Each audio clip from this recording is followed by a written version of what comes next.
Habari, karibu tena katika ukurasa wangu wa Give Me Tech. Kama ni mgeni, ningependa kukaribisha kwa mara ya kwanza katika huu ukurasa ambapo utaweza kuhabarika na kujifunza masuala mbalimbali ya kuhusu teknolojia. Kusudi mwisho wa siku kuongeza kitu katika maisha yetu. Na hii ndo Instagram yangu ambapo utapata mwendelezo wa habari kama hizi na nakala mbalimbali tofauti. So kwa kumalizia, ningependa kukuomba tu usubscribe na turn on notification kwa ajili ya video kama hizi huko mbeleni usiweze kukosa.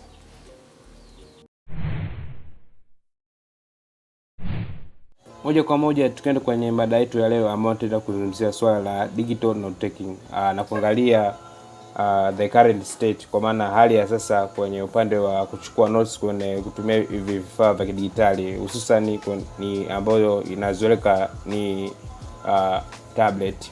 So nitaenda kuangalia hili swala kwa approach tofauti kidogo, ambayo nitazungumzia kuhusu conventional na e-ink tablet, kwa maana ya tablet ile ya kawaida ambayo ina internet na vitu vingine, na hizi tablet ambayo zimekuja ni maalum ambazo zinaitwa e-ink tablet. Kabla sijaendelea, labda kwa yule ambaye hajui hii teknolojia ya e-ink na kujua kwa kifupi hizi tablet ambazo zinatumia hii teknolojia ya e-ink, kwa kumpa mwanga tu, unaweza kwenda kwenye Instagram yangu, nimeelezea kwa in details kidogo na kwa maelezo ambayo najua atakupa mwanga kuhusu hii teknolojia. For the case of demonstration, ningependa kutumia tablet mbili ambazo zinafanya vizuri, ambayo si nyingine ni Apple iPad Pro, na hii ni kwa my opinion, kwa mujibu wa uchunguzi wangu, hii nimegundua ni bora, na nyingine ni ambayo inafanya vizuri katika e-ink ni Remarkable, ambayo hii tablet ni kampuni ambayo inakuja vizuri na inatoa huduma kwa approach nzuri kuliko kampuni nyingine. Labda ni point out au ni highlight dhumuni ya hii video kuhusu hiyo issue ya digital note taking. Lengo kuu ni kukupa mwanga. Maybe unataka kununua tablet, lakini lengo lako inaweza ikawa tu kwa ajili ya kuchukua notes na vitu vingine kuhusu kuandikia. So nahisi hii video itakupa mwanga na kujua kitu gani cha kuconsider. Katika video yetu leo hii nitaenda kuiongelea katika maeneo makubwa matatu. Maeneo matatu ndio msingi na pia ndio vigezo vyetu vya leo katika kuchambua hii mada. Yote hii ni kurahisisha ili kufanya tathmini kati ya hizi teknolojia mbili zilizotumika katika hizi aina mbili za tablet. So mwisho wa siku tutajua yupi ni bora katika sekta ya digital note taking, na pia stage hapo nitaongelea tu in general ili kupata tathmini ya kipi ni bora kwako katika issue gani. Tukianza sehemu ya kwanza ambayo ni display. Kwa upande wa iPad, kama ada ilivyozoeleka kwa tablet za Apple, kwa maana ya iPad imekuwa ikitumia teknolojia ya screen ya LCD, japokuwa imekuwa ikimprove kwa generation, lakini msingi wa display inajulikana mpaka leo ni LCD. Kutokana na aina ya screen kuwa na material glass, hii inatupelekea katika shortcoming au tuseme kikwazo cha kwanza katika ile experience ya kuandika notes na kuchukua notes katika tablet hii. Lakini ina disclaimer moja. Angalia, hii experience unaweza kuimprove. Ziko kampuni nyingi tu zimetengeneza screen protector ambayo ina texture kama vile ya karatasi. Kwa hiyo najua unaweza kuminimize hii experience ya kuteleza, ila tu nimejaribu kupoint out hicho kitu kama in natural inakuwa ni ngumu kidogo, inahitaji kuzoea kuandika kwenye glass. Kama unavyojua glass inateleza, kwa hiyo kidogo experience itakuwa kidogo ina ukakasi.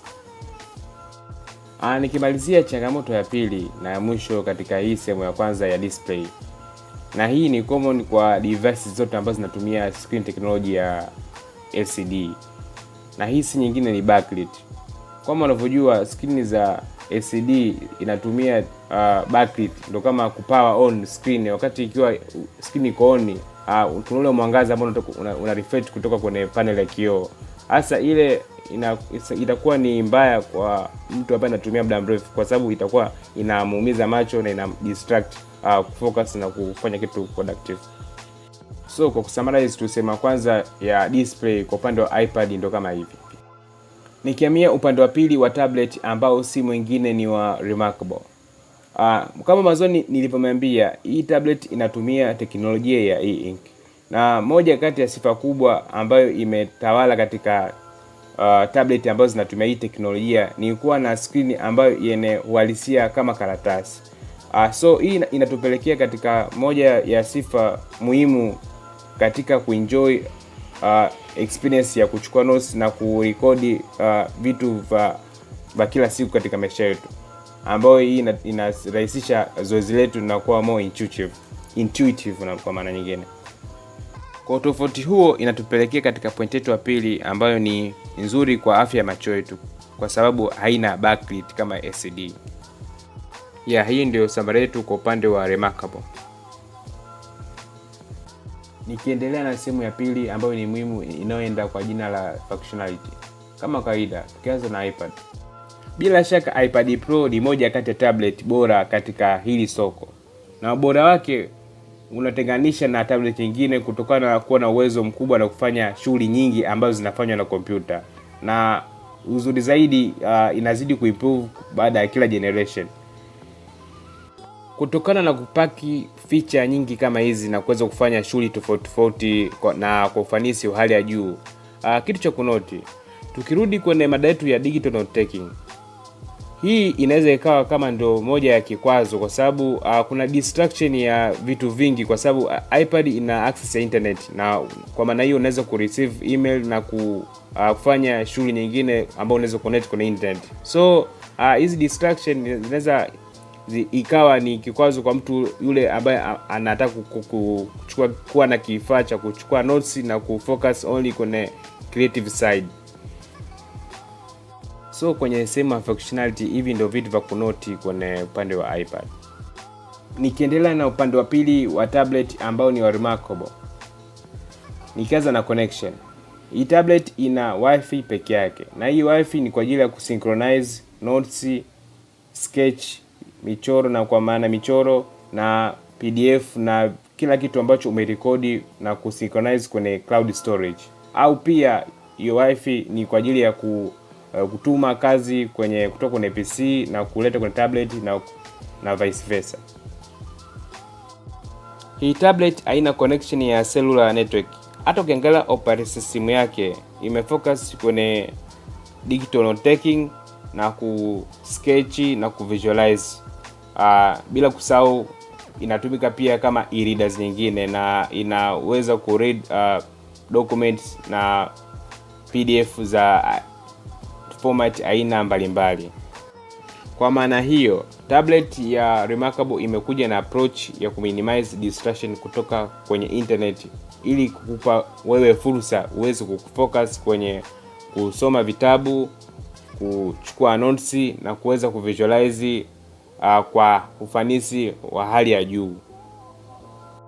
Kwa kumalizia, hii tablet ya Remarkable imetarget audience fulani au kundi la watu fulani ambao wanatamani kureplace notebook zao za kawaida na kuwa na kifaa cha kidigitali ili kuweza kuandika notes, kuvisualize idea zao, kusketch diagram na pia kutumia kama e-reader nyingine kwa kusoma vitabu.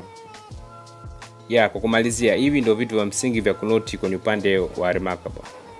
Na nikimalizia sehemu ya mwisho ambayo ni purpose. Tukianza na iPad. Sio siri Apple kupitia iPad wamelenga kureplace computer.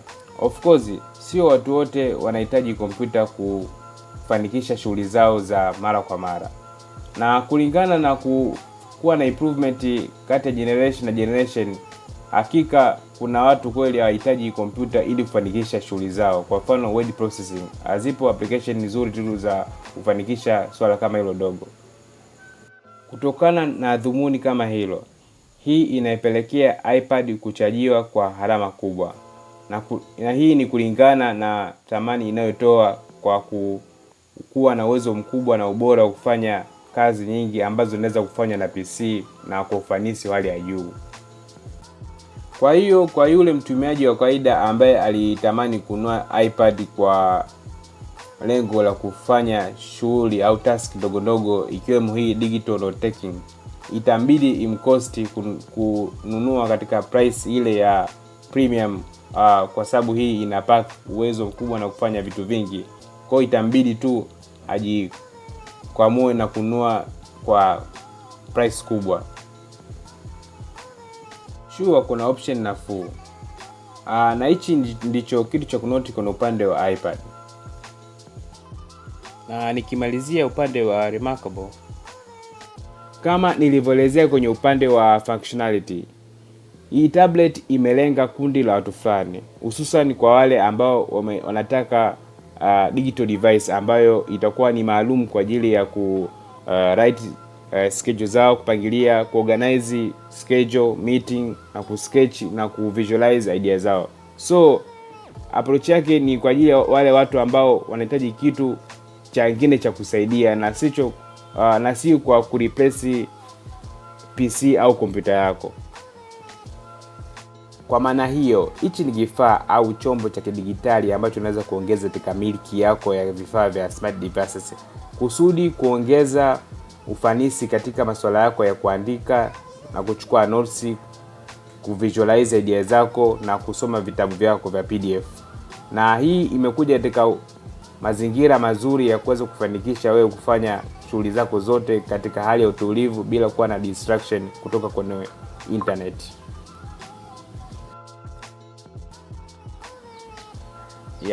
Ndo kama hivyo. Tukimalizia upande wa Remarkable, hichi ndo kitu muhimu cha kunoti. Tumefika mwisho wa video yetu. Labda tu nihitimishe kama ifuatavyo.